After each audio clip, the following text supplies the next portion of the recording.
Welcome to the Stanley Street Social Podcast, Luke Plapp. It's great to have you on board from Tokyo. Welcome. Thanks, Clem. Really good to be here, mate. It's pretty hot and humid out here, but yeah, How hot is bloody. it? It's like 31, but the humidity's so high that it just feels so much hotter. But today is probably the most overcast day, where it's a lot cooler than when we arrived the last 2 days. That's for sure. Because that's been all the rage. It was all the rage, especially heading into the men's race. Like, how's Pog going to go with his? The only vulnerability that people can seem to find is the heat. Yeah. And even throughout the other events, watching the skateboarding this morning, they were talking about how hot it was out in the track. Does that matter for you guys as much? Well, initially it did. So we did a lot of heat prep leading into the track because that was obviously the big thing. But since we've arrived, we've learned that they're most likely going to regulate the velodrome to about 28, 29 degrees, which, to be honest, is probably awesome because the outside conditions is what affects the pressure and the atmosphere at the track more than anything. So the track will still be lightning quick, but it'll just be a bit more comfortable for us to ride in. Because when we're in Brisbane at our holding camp, we were warming up in a tent which had heaters on to try replicate the track. It'd be a lot nicer temperature to ride in, but the track should still be lightning quick. Yeah. Can you pop your phone on Do Not Disturb? Oh, sorry. No, you're right. Otherwise I get pings the whole way through. Make my editing job a nightmare. All right, there we go. And so you're in Tokyo. What does it feel like for a COVID Olympic debut? Yeah, I think for us it's a bit interesting because with the track team, we've gone and hired our own hotel. So we've literally got our own hotel just for us track team. And we had Dan and Beck McConnell with us the last few days. So we don't really get to experience the village feel. It's just us guys, and it almost feels the exact same as any other bike race for us. We rode up to the mountain bike start today and saw the subside village for all the cyclists. And that was pretty cool to have a look at it and see the mountain bike take place. But for us, yeah, it's quite quiet. We're doing our own thing and just with our own staff. So the hype's not really there, I would say.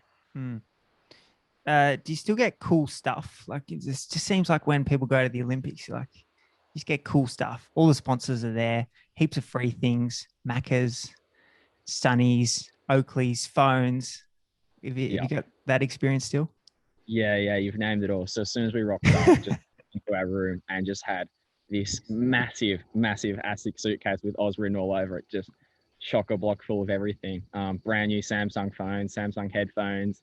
At the village, there's like you said, there's Oakley set up. It's pretty ridiculous how much we get and what they spoil us with. And then just the clothing we get for the Oz team. It's like you get 5 sets of absolutely everything. Like you get a polo shirt, 5 sets of polos, 5 sets of casuals, 5 sets of muscle tees. Then you get another 5 set of just a different type of t-shirt. It's ridiculous how much they give us. But I guess it's what the Olympics is about. I guess it's all part of that experience. Yeah, that's why you've been busting your balls for the last 5 years, no? Yeah, exactly. Let's talk Olympics, and then we'll talk about the announcement today. Done. Olympics wise, first of all, leading into the race, what does your actual taper look like? What happens in the lead up week? Yeah, so we had rehearsals a week ago now in Brisbane, and that was our last hit out on the track to sort of see where we were at as a team going into it and trialing the race day warm up, the skin suits, all of that sort of stuff out. Since then, we've just done a couple sessions on the track on the bunch bikes, just ticking it over. Did a road ride today.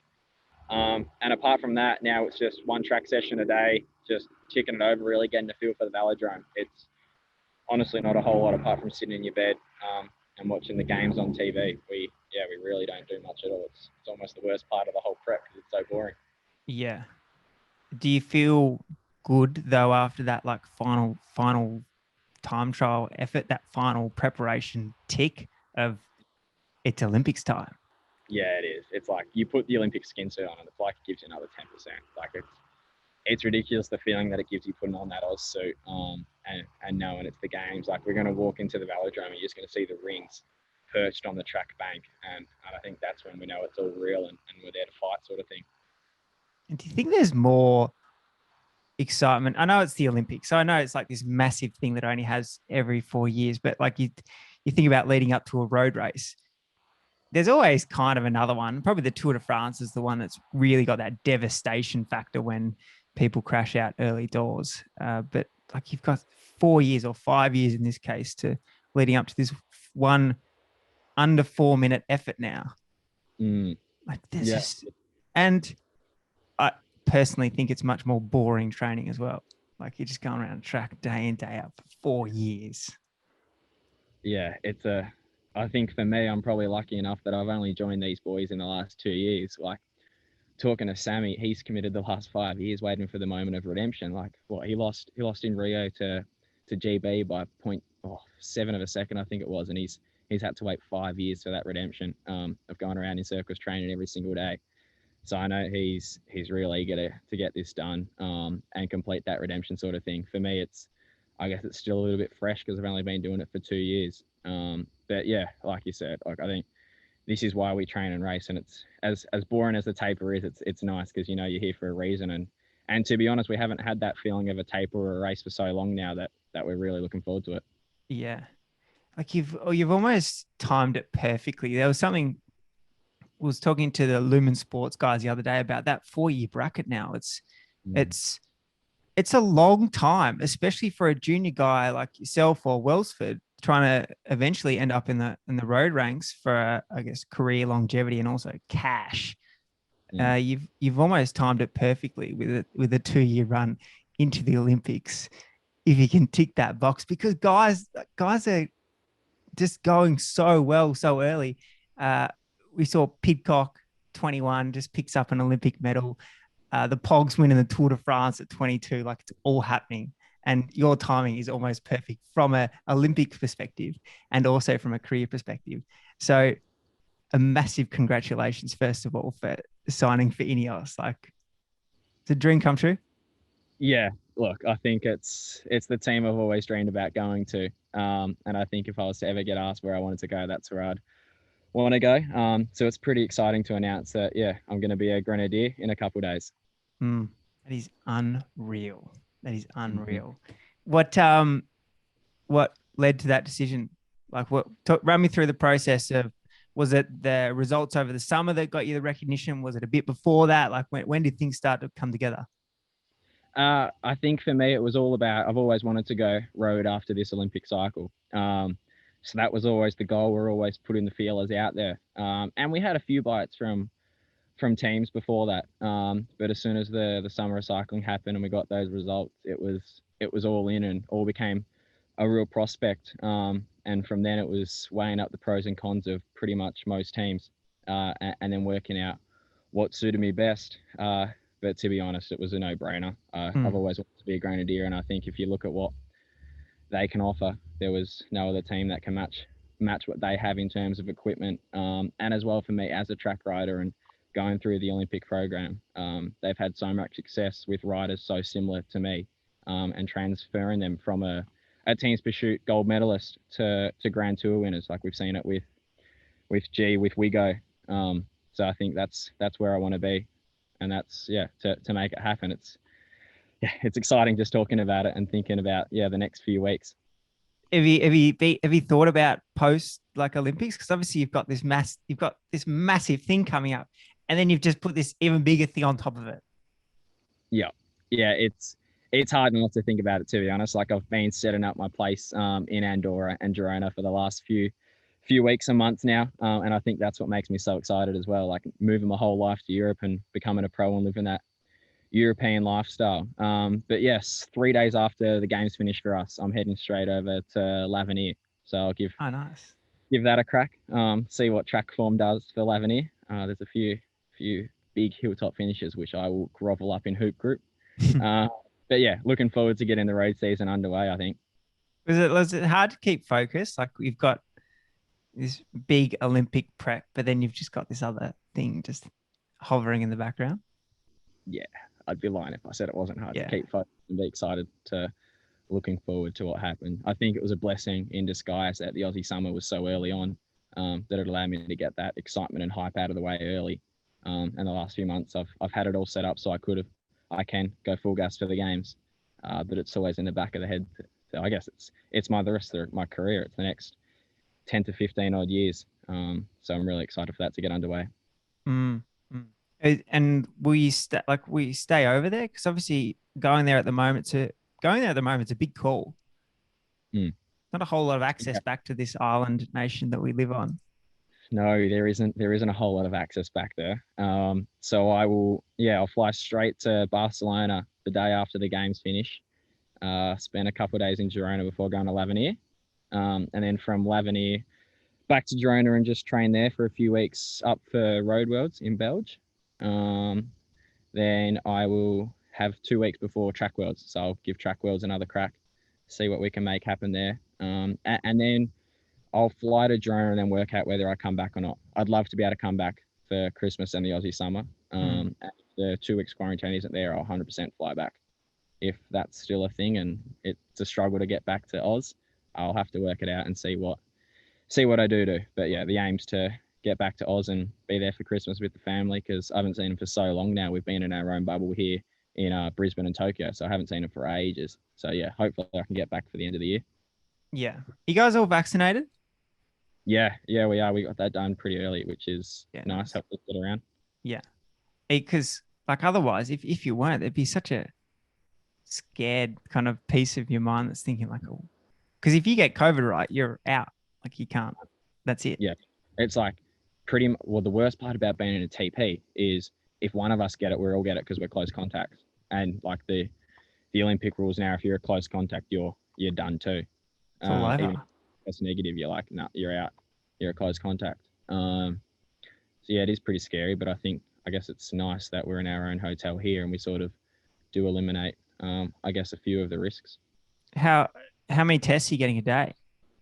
One test a day, every day, and then temperature checks every building we enter.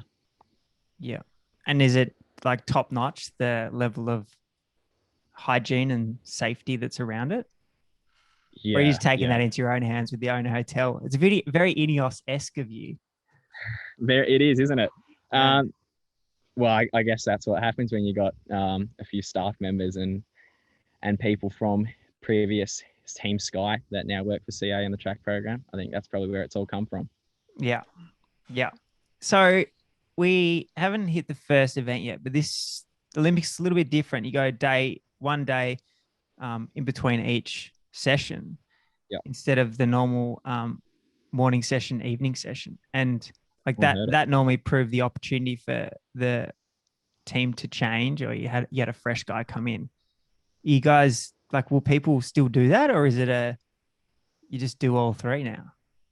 Well, you don't have to like one ride a day. You're doing a 20-minute warm up and then riding for 3 minutes and 40 seconds. It's not like you're gonna pull up that sore the next day, is it? Yeah. So I think whatever happens at qual, if you ride a pretty quick time, it'd be hard to not ride the same team again. Mm. So yeah, I think if you had a shocker, you can replace the team. Or I think for us, we're quite lucky that we're all quite close to each other and we're all in really good form. So I don't think it's going to hinder our team and time too much. But yeah, for the other countries, if you ride a good time in qual, I don't reckon you'd swap out the team. It'd just be too risky. Like you know what you're going to get in qual, so you may as well just keep doing that for the next 2 rounds. Do you guys know the initial team yet for the first round? No, we don't. We haven't been on the track here yet. So once we do that, we'll sort of see how everyone pulls up from the taper, and then decide that a bit closer. How do they decide that? Like, what are the metrics, I'd love to be or is inside that Timmy. secret? Yeah, that's Timmy's head. No one knows what goes on in his head. He's thinking 24/7. Isn't that crazy though that you guys like going back to the training for so long thing, and Mm. we're 4 days out and you don't even know who's riding. You don't even know Yeah, what day you're going to be on the track, or if you're going to be on the track at all. yeah. Like potentially won't even be on the track and race one race. Uh, but yeah, we don't know. And I guess I think it's always been like that for world championships and world cups. So I guess we're sort of used to how that runs. The bunch events are set in stone. That's already decided. But yeah, TP is sort of a more of a last minute decision. And also, you got no idea what your competitors are doing. Unlike lead up to the Tour de France. Well, we didn't actually know that much lead up to Tour de France. Two Slovenians were going off doing their own thing. But normally, lead up to the Tour de France, you've got a pretty good indicator of where who is at, where Yeah, teams are looking, what's going on. You guys got any idea like what times other people are doing? not since Berlin 18 months ago. Not an absolute clue. That No first round idea. qualifying is just going to be like you're going to be warming up, but one eye is going to be on the track and the clock, just seeing where everyone's at. Like it's an absolute total guess where people have gone in the last 18 months.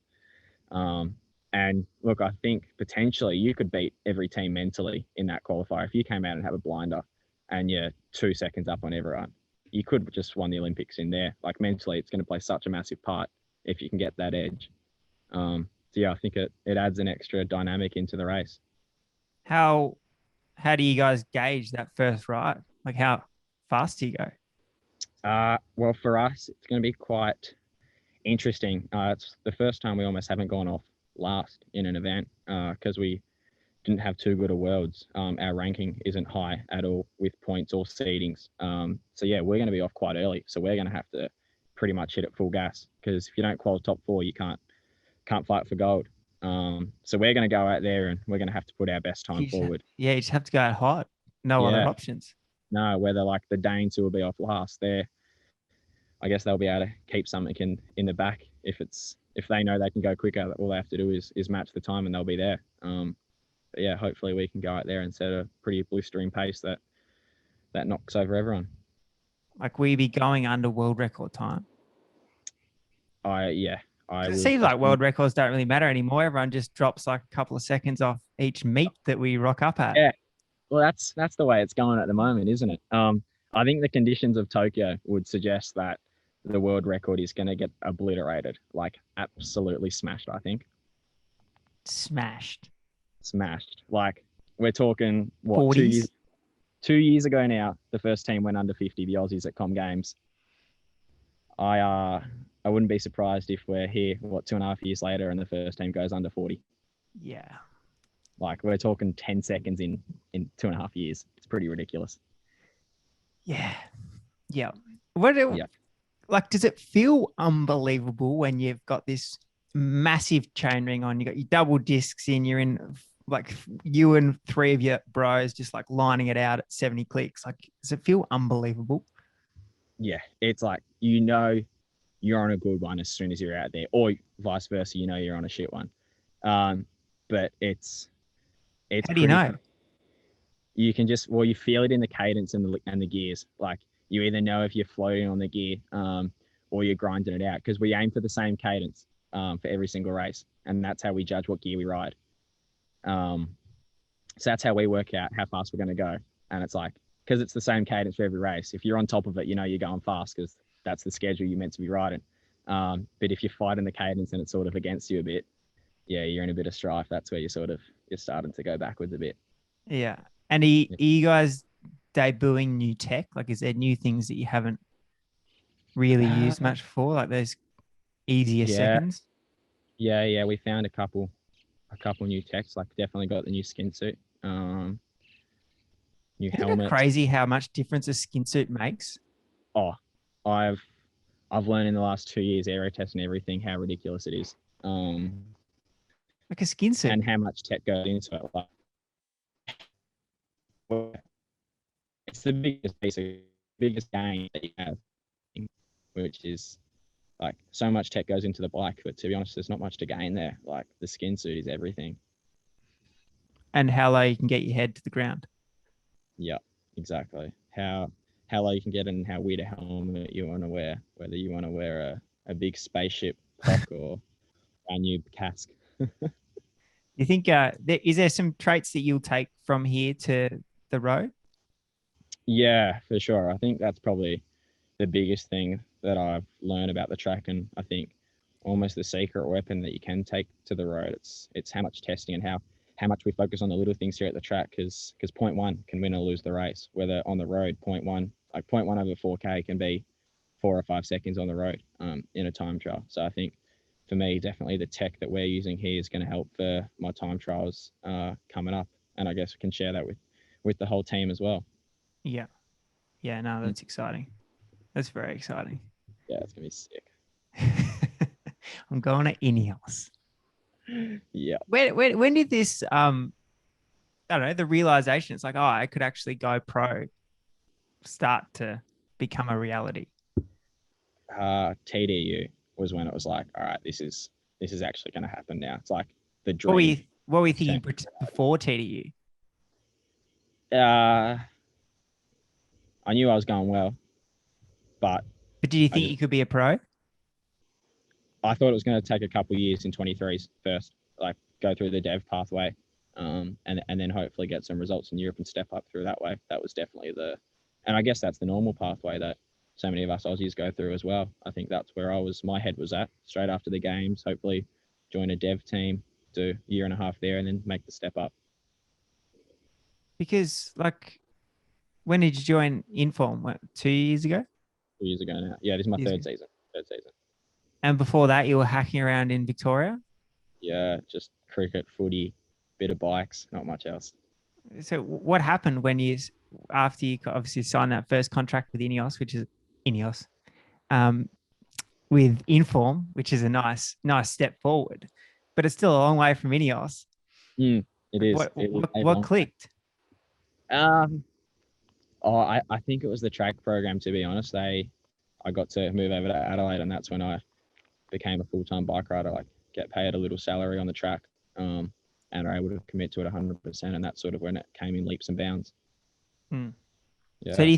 do you think that's still the pathway? Do you think that's still the if you were talking to the up and comers at the Brunswick Cycling Club and they want to be a pro rider, where do they go? What's the best thing to do?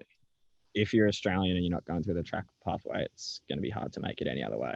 I think what the track gives you is something that not really any other dev team or NRS team can. Like, Inform at the moment with this Trinity gig that we've set up is unbelievable, and it's been the missing link for so long. Since the AIS team in Europe got taken down. You were a part of that famous team. Yeah. Yeah. So now that Inform's got a feeder team, that's an unreal pathway for the roadies. But I just think what you can gain from the track is worth it so much. And like, I'm only 68 kilos. Like, you don't need to be too heavy on the track. Like, there's still so many road opportunities there. And I think you get to travel, you get to go to do Europe blocks in Belgium as part of the track team, and that's sort of that European exposure that you need on the road as well. I just think it's the best way to do it. Yeah. Yeah.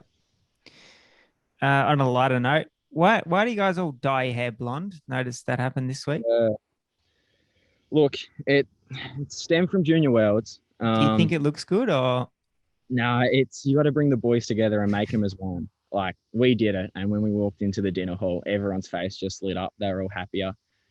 Gave everyone a smile on their face. And look, there's a bit of backstory. 2004 Olympics, a couple of the boys in the TP had blonde tips. McGee was one of them, and that was the last time the Aussies won. So we're going the full journey with all the blonde this time, and hopefully it works the same for us. do you have any other superstitions? Uh, no, I don't. I don't. No. Just get to work. Yeah, yeah. Just get on the track. Is it so like routine now that you just lock in? Like you go to the track, you know everything that you need to do. You warm up, you prep, the things you need to tick off. It's just like clockwork. Yeah, exact same every single time. And I've even brought that to the road with my TTs. Like, what I do for the team special, it's exact same as what I do for the TTs now. Like, it's exact same every time. Time you get there, when you eat, pre-race meal, warm up's identical. Yeah, it's just clockwork. Even as much as the taper, and the specific prep, like heat prep, we do before every race. Like, I take that to the road now as well. That's all the same. Yeah. Yeah. That's Mm. that's a nice thing to have. That's a very mature thing to have, Luke. Well, it's nice when you got a few good sports scientists around to help with that as well, and what they know gets the best performance out. I think your maturity's come a long way since the last couple of years in the track program because that's the other thing you get experience to older guys. Mm. Yeah, for sure. And I think, like, moving away from home at 17, I sort of was forced to grow up pretty quick. Uh, it's always nice to go back home, but yeah, I really think that's something that was able to fast track me in a way through that period. Yeah. Yeah. Well, that's very exciting. Let's hope you guys can bag a medal next week. It's pretty cool. Like there is so much unknown about what's going to happen, and then next steps on is even more exciting. So It is. congratulations on a huge first pro contract, and hopefully a gold medal next week. And thanks for joining us. Thanks, Clem. Appreciate it, mate. Good to chat. Talk to you soon.